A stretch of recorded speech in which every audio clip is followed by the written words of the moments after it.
بسم اللہ الرحمن الرحیم۔ آج میں آپ کی ملاقات پاکستان کے ایک ایسے سیاستدان سے کروانے جا رہا ہوں جن کو پاکستان میں کوئی شکست نہیں دے سکتا، یہ تو پکی بات ہے۔ اب میں نے ان سے بہت سارے سوال پوچھے اور انہوں نے جواب کیا دیے، یہ میں آج آپ کے سامنے رکھ رہا ہوں۔ میرا پہلا سوال تھا کہ آخر بحیثیت سیاستدان آپ میں کیا خوبیاں ہونی چاہیے جن کی بدولت آپ کسی کو بھی شکست دے سکیں؟ تو جواب ملا، مجھے بچپن سے ہی مقابلے کی عادت تھی، لیکن ساتھ میں جھوٹ کی بھی عادت تھی۔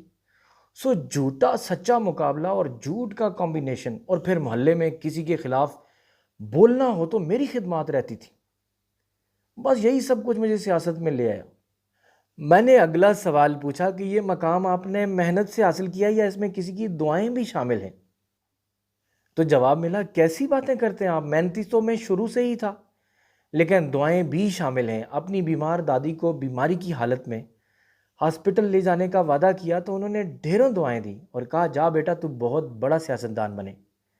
لیکن ہوا یہ کہ میں وعدہ کر کے دادی کو ہاسپٹل لے جانا ہی بھول گیا۔ بس وہ قبولیت کا وقت تھا، سو میں سیاستدان بن گیا اور دادی کی دعا بھی قبول ہو گئی۔ میرا اگلا سوال تھا کہ آپ نے سیاست کی ابتدا کہاں سے کی؟ تو جواب ملا، اپنی گلی سے۔ ہمارے گھر کی سیڑھیاں گلی سے اونچی اور کچی تھیں۔ جب میں 9th کلاس میں تھا تو پورا محلہ جمع کر کے گلی کو پکا کرنے کے لیے چندہ اکٹھا کیا، اور اسی دوران گھر کی سیڑھیاں مفت میں پکی ہو گئیں۔ میں پورے محلے میں ہیرو بن گیا اور شہرت بھی مل گئی۔ میں نے اگلا سوال کیا، اچھا یہ بتائیں آپ نے ملک و قوم کے لیے کیا خدمات سر انجام دی ہیں؟ تو جواب ملا، قربانیوں کا دور تو پرانا تھا بھائی، ہمارے بڑوں نے اس ملک کے لیے بہت قربانیاں دیں، اپنے پسینے بہائے، جانیں دیں، اپنا خون بہایا۔ انہوں نے یہ سب کس لیے کیا؟ تاکہ آنے والی نسلیں سکون سے زندگی گزاریں، دنیا گھومیں، عیش کریں۔ اور وہ نسلیں کون ہیں؟ ہم ہی تو ہیں۔ آباء و اجداد کی کمائی، یہ ملک ہے، اور آباء و اجداد کی کمائی پہ کس کا حق ہوتا ہے؟ اولاد کا۔ آپ کا تو ملک کی خدمت کرنے والا سوال ہی غلط ہے بھائی۔ میں نے پوچھا، آپ کو اس ملک نے کیا دیا؟ تو جواب ملا، آپ نے بہت ہی ذاتی سوال کر دیا ہے، لیکن چلیں بتاتا ہوں، بس آپ آف دا ریکارڈ ہی رکھیں۔ اس ملک نے مجھے قیمتی پلاٹس دیے، فیکٹریز دیں، زمینیں دیں، کاروبار دیے، لیکن سب سے بڑھ کر ایسی اولاد دی جو اس کاروبار کو ترقی دے کر ملک کے کونوں کونوں تک پہنچائے، بلکہ باہر کے ملکوں تک لے جائے۔ میرے لیے ایسی سہولیات دیں کہ میں جب بھی سر درد ہو باہر جا کر علاج کرواؤں۔ بس آپ کو کیا کیا گنواؤں میں؟ پھر میں نے پوچھا، آپ سے لوگوں کو یہ شکایت رہتی ہے کہ صرف الیکشن کے ٹائم پہ آپ اپنے حلقے میں جاتے ہیں۔ تو انہوں نے جواب دیا کہ درست کہا آپ نے، لیکن جناب قدر کھو دیتا ہر روز کا آنا جانا، اور ویسے بھی دنیا کا دستور ہے کہ اپنا کام ہو تو رابطہ رکھنا چاہیے، بغیر الیکشن مہم کی کیا ضرورت ہے جانے کی؟ میں نے پوچھا، آپ نے کبھی کوئی ایسا کام کیا جس کے کرنے پر آپ کو فخر ہو کہ آپ نے دکھی انسانیت کی خدمت کی ہے؟ تو جواب ملا، ایسے کام تو ہوتے رہتے ہیں۔ ہمارے محلے میں ایک صاحب کے والد صاحب کا انتقال ہو گیا تھا، یہی کوئی 2 سال پہلے۔ اب الیکشن آئی تو مجھے یاد آیا کہ اچھا موقع ہے تعزیت کرنے کا، سو میں بغیر سیکیورٹی کے ان کے گھر فاتحہ کے لیے پہنچ گیا۔ وہ صاحب اپنے والد کی فوتگی کو بھول چکے تھے، میرے جانے پر انہیں یاد آیا۔ اس طرح یہ نیکی کا کام بھی میرے ذریعے ہی سے ہوا۔ میں نے پوچھا، آپ پر ایک الزام ہے کہ آپ ٹیکس بالکل نہیں دیتے، قرضے معاف کروا لیتے ہیں، ملکی دولت ایک ہی خاندان میں تقسیم ہوتی رہتی ہے، جبکہ اس دولت سے کئی خاندانوں کی کفالت ہو سکتی ہے۔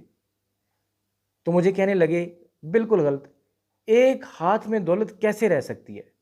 بہت سی اولادوں میں تقسیم ہوگی، جتنی میری جائیداد بڑھے گی اتنا ہی لوگوں کا فائدہ ہوگا۔ مجھے ملازم زیادہ رکھنے پڑتے ہیں جن سے لوگوں کو روزگار مہیا ہوتا ہے۔ میں نے کہا، یہ سنا گیا ہے کہ آپ احتساب کے خلاف ہیں۔ تو جواب ملا، جی بالکل صحیح کہا۔ دیکھیں ہم مسلمان ہیں، اللہ نے قیامت قائم کرنی ہے، سزا اور جزا وہاں ہوگی، قبر میں بھی حساب ہونا ہے، پھر مرنے سے پہلے حساب کیوں دیں؟ حساب کا حق صرف اللہ کو ہے، وہ لے گا۔ یہ نیب جیسے ادارے انسانی حقوق کی خلاف ورزی ہیں، جبکہ کلیئر طور پر یہ کہہ دیا گیا ہے کہ سارا حساب اگلے جہاں ہوگا۔ میں نے پوچھا، آپ غیر ملکی دوروں پر ملک و قوم کے لیے کیا کرتے ہیں؟ تو جواب ملا، ملک کو تو ساری دنیا جانتی ہے، اس لیے مجھ ناچیز نے کیا کرنا، ہاں قوم میں سے اپنا خاندان اور اپنے بچوں کے دوستوں کے خاندان ساتھ لے جاتا ہوں۔ آخری دفعہ تو 200 لوگوں کو لے گیا تھا، قوم کے 200 نمائندے ساتھ تھے تاکہ باہر کی دنیا کی اچھی طرح سے آگاہی ہو سکے۔ ان میں سے کئی ایسے تھے جو اپنے خرچ پر کبھی بھی نہ جا سکتے، ان کو شاپنگ بھی کروائی۔ اس طرح 200 افراد کا خواب میری وجہ سے پورا ہوا۔ میں نے کہا جہاد کا نام بہت لیا جاتا ہے، آپ اس موضوع پر کیا کہیں گے؟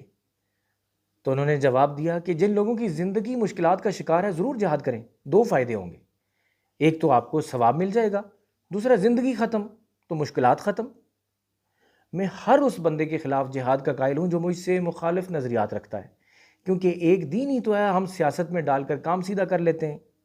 میں نے آخری سوال کیا کہ مجھے یہ بتائیں کہ آپ کا کوئی قوم کے نام پیغام ہے؟ تو جواب ملا پیغام کیا دینا ہے، ہمارے ساتھ جڑے رہیں، ہم آپ کو جڑے رہیں گے۔ اب آپ بتائیے اتنے تجربہ کار لوگوں کے ساتھ کون مقابلہ کر سکتا ہے؟ ہم نے ترقی کی تمام منازل انہی کے ساتھ تو طے کرنی ہے۔ سبسکرائب کیجئے، لائک کیجئے اور شیئر کرنا نہ بھولیے۔ ملتے ہیں ایک اور ایپیسوڈ میں۔